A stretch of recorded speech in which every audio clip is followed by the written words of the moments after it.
الإجرامي في نجع حمادي ضمير الوطن صدم مشاعرنا وأوجع قلوب المصريين مسلميهم وأقباطهم، وبرغم تنفيذ تعليماتي بسرعة القبض على الجناه وإحالتهم لمحكمة أمن الدولة العليا طوارئ، فإن هذا الحادث البشع على الأقباط في ليلة أعياد الميلاد يدعونا جميعا مسلمين وأقباط لوقفة جادة وصريحة مع النفس.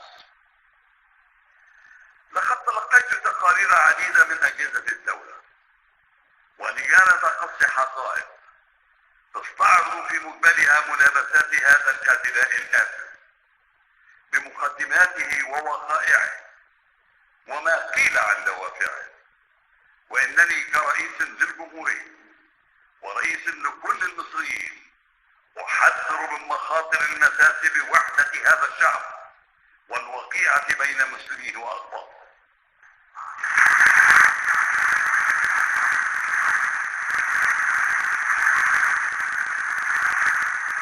وأقول بعبارات واضحة إنني لن أتهاون مع من يحاول النيل منها أو الإساءة إليها من الجانبين.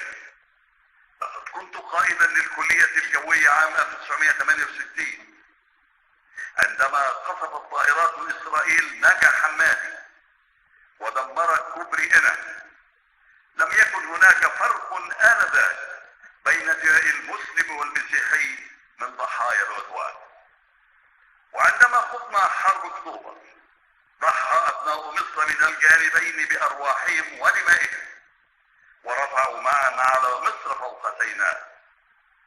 اننا نواجه احداثا وظواهر غريبة على مجتمعنا يدفعها الجهل والتعصب ويغذيها غياب الخطاب الديني المستبين من رجال الازهر والكنيسة، خطاب ديني يدعمه نظامنا التعليمي واعلامنا وكتابنا ومثقفونا، يؤكد قيم المواطنة وان الدين لله والوطن للجميع.